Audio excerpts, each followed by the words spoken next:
Jay-Z, l'un des meilleurs rappeurs de tous les temps qui a marqué son temps, que ce soit par son entrepreneuriat, que ce soit par ses 50 millions d'albums vendus, que ce soit sur son inspiration vestimentaire. Aujourd'hui, sa fortune est estimée par Forbes à 1,4 milliard, notamment grâce à son dernier deal qu'il a fait avec LVMH. LVMH qui a racheté sa marque de champagne Brand Armand de Brignac. Donc tu vois, les Français ils sont partout, hein. Donc aujourd'hui avec toi, je vais partager dans cette vidéo tous les conseils que j'ai pu réunir de Jay-Z à travers ses interviews. Il y a deux choses qui vous permettent de traverser le désert, la patience et la persévérance. Nous avons tous des aspirations et tous les mêmes émotions. Qui que vous soyez et d'où que vous veniez, nous aspirons tous au succès. Nous avons tous la même crainte de l'échec, du sentiment d'abandon et nous voulons tous être aimés. Vous devez croire en vous-même si fermement que vous pourrez ignorer tout le négatif autour de vous. C'est ce dont vous aurez besoin à chaque pas jusqu'au succès. Il y a des personnes qui projettent leurs craintes, leurs manquements et leurs échecs sur vous.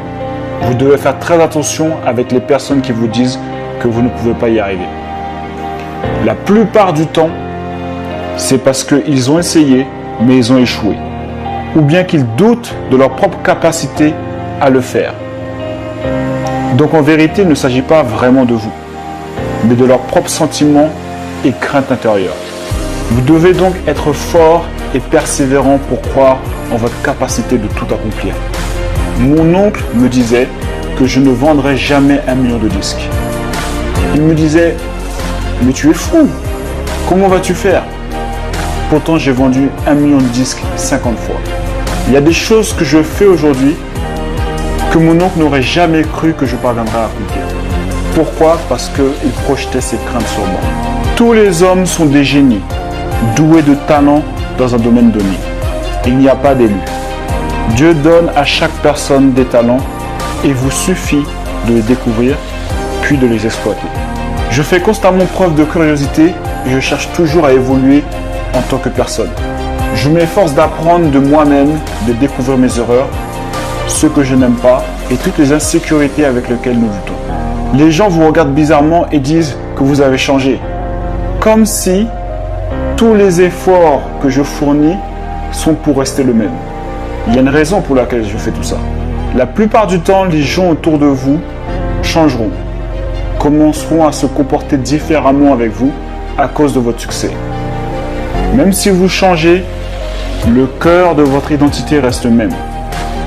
Ce que vous croyez, ce que vous aimez, ce pourquoi vous êtes prêt à mourir, vos principes, tout ça ne change pas. Mais vous ne pourrez plus faire les mêmes choses et rester au même endroit. Je suis toujours engagé à long terme. Je vois toujours ma vie dans 10 ans. De temps en temps, je prends du recul et j'examine ma vie et je me dis, mais qui est ce gars?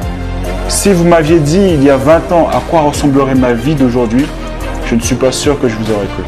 Des gens disent que je suis l'homme le plus heureux de la planète. J'aime dire que je saisis des opportunités. Un sage m'a dit un jour, la chance n'est pas une sorte d'énergie mystique qui enrobe l'univers et distribue la satisfaction et le bonheur aux gens au hasard. Mais c'est à nous de créer notre propre opportunité, notre propre chance. La vie est une question d'équilibre.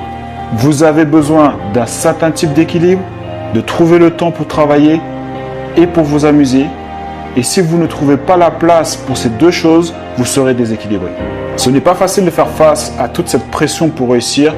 Et surtout, une fois que vous réussissez, la pression est énorme de pouvoir rester au sommet. Donc, croyez en vous. La plupart du temps, ce que j'ai constaté, c'est que l'échec vient de l'ignorance par rapport à qui on est et comment on peut contribuer. Si vous croyez en vous-même et savez qui vous êtes, c'est le plus important. La vérité concernant le talent est qu'il vient de Dieu et que pour l'exprimer, tout se passe dans votre esprit car c'est là où réside votre puissance. Si vous êtes basketteur, vous devez avoir cette conviction que lorsque vous allez aller au panier, personne sur le terrain ne pourra vous arrêter. Vous devez avoir le même état d'esprit dans votre vie. Personnellement, je ne pense pas que qui que ce soit pouvait m'arrêter. Vraiment. Je savais que ça m'arriverait. Je savais que j'étais destiné à réussir, à y arriver. Je ne me soucie jamais des on-dit. Quand tu as confiance en toi, Tu ne te soucies pas de ce que pensent les autres. J'avais ce rêve de devenir millionnaire avant mes 30 ans, mais je n'avais aucune idée de comment le faire. Je n'avais aucun plan, je ne savais pas par où commencer, à part peut-être devenir basketteur, mais c'était vraiment loin parce que j'avais jamais joué en équipe. Et regardez aujourd'hui où j'en suis arrivé. Je suis l'un des premiers qui a commencé en indépendant. J'aimerais pouvoir vous dire que nous sommes des génies d'avoir commencé en indépendant. Mais à l'époque, je n'avais pas de label d'enregistrement. Donc j'ai essayé d'obtenir un contrat, mais je n'y arrivais pas. Aucune société ne me donnait ma chance. Alors nous avons avancé en ne comptant que sur nous-mêmes. Et j'ai donc dû créer mon propre studio d'enregistrement. Le seul mérite que nous avons eu, c'est d'avoir eu la clairvoyance de ne pas abandonner et de ne pas se dire c'est à cause d'eux. Le truc génial, c'est que lorsque nous avons commencé à vendre nos propres CD et faire notre propre buzz, les studios d'enregistrement sont revenus vers nous. Et là, nous avons pu négocier différemment. Et aujourd'hui, nous sommes toujours propriétaires de notre société et c'est la meilleure chose pour nous et on fait beaucoup plus d'argent. Vous devez avoir la discipline, la confiance et savoir qui vous êtes. Et l'instinct est vraiment important dans le business. Je n'ai pas fait d'école du commerce, ni suivi de manuel ou quoi que ce soit de ce genre. J'ai juste suivi mes instincts. Donc pour moi, suivre ces instincts est vraiment important. Donc tout est possible. J'ai commencé en bas de l'échelle et aujourd'hui je suis milliardaire. Donc merci d'avoir regardé cette vidéo. N'hésite pas à mettre un j'aime pas. Dis-moi ce que tu penses un petit peu de Jay-Z et nous on se voit dans une prochaine vidéo. Il y a eux et il y a nous.